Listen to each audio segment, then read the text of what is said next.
ನಮಸ್ಕಾರ ವೀಕ್ಷಕರೇ. ಈಗ ಮತ್ತೊಬ್ಬ ಅತಿಥಿ ನಮ್ಮ ಜೊತೆ ಇದ್ದಾರೆ. ಅವರು ಯೋಗೇಶ್ ಅಂತ. ಅವರು ಇಲ್ಲಿನ ಸ್ಥಳೀಯ ವ್ಯಾಪಾರಸ್ಥರು, ಹಾಗೆ ಸಮಾಜ ಸೇವೆಯಲ್ಲೂ ತುಂಬ ತೊಡಗಿಸ್ಕೊಂಡಿದ್ದಾರೆ. ಆಮೇಲೆ ನಮ್ಮ ಅಸ್ತ್ರ ಟೀಮ್ನ ಡಾಕ್ಟರ್ ವೈ ಶ್ರೀನಿವಾಸ್ ಅವರಾಗಿರ್ಬೋದು ಅಥವಾ ನಾಗರಾಜ್ ಅವರಾಗಿರ್ಬೋದು, ಅವರ ಆತ್ಮೀಯರು ಕೂಡ ಆಗಿದ್ದಾರೆ. ಅವರು ಬನ್ನಿ, ಅವರಿಗೆ ಸ್ವಾತಂತ್ರ್ಯ ದಿನಾಚರಣೆ ಶುಭಾಶಯ ಹೇಳಿ ಪರಿಚಯ ಮಾಡಿಸ್ಕೊಡ್ತೀವಿ. ನಮಸ್ಕಾರ ಸರ್. ನಮಸ್ಕಾರ ಸರ್, ಮೊದಲನೇದಾಗಿ 75ನೇ ವರ್ಷದ ಸ್ವಾತಂತ್ರ್ಯ ದಿನೋತ್ಸವದ ಶುಭಾಶಯಗಳು ಸರ್ ನಿಮಗೆ. Okay sir.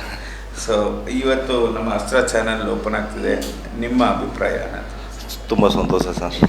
ಎಲ್ಲರಿಗೂ ಒಳ್ಳೆಯದಾಗಲಿ. ಅಸ್ತ್ರ ನ್ಯೂಸ್ ಚಾನಲ್ ಓಪನ್ ಆಗ್ತಿರೋದು.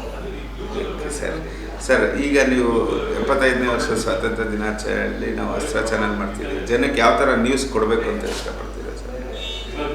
ನಾವು ಒಳ್ಳೊಳ್ಳೆ ನ್ಯೂಸ್ ಕೊಡ್ಬೇಕು ಸರ್. ಜನಗಳು ಖುಷಿಯಿಂದ, ಅದು ಕ್ಯೂರಿಯಾಸಿಟಿ ಇರಬೇಕು ಏನು ಬರ್ತಾ ಇದೆ ಇದರಲ್ಲಿ ಅನ್ನೋದು ಜನಗಳಿಗೆ. ಅಂದರೆ ನೈಜವಾಗಿ ನೈತಿಕವಾಗಿ ಏನಿದೆಯೋ ಅದನ್ನು ಮಾತ್ರ ಕೊಡಬೇಕು, ಎಕ್ಸ್ಟ್ರಾ ಬಿಲ್ಡಪ್ ಬೇಡ ಚೆನ್ನಾಗಿರಲ್ಲ ಅದು. ನೋಡಿದ್ರು ಅಸ್ತ್ರ ನೋಡಬೇಕು ಅನಿಸ್ಬೇಕು, ಆ ಥರ ನ್ಯೂಸ್ ಇರಬೇಕು. ಖಂಡಿತ ಸರ್, ನಿಮ್ಮ ಸಲಹೆನ ತಗೊಂಡು ನಾವು ಒಂದು ಒಳ್ಳೆ ನ್ಯೂಸ್ ಕೊಡೋ ಪ್ರಯತ್ನ ಮಾಡ್ತೀವಿ sir. Thank you so much. Okay sir, thank you.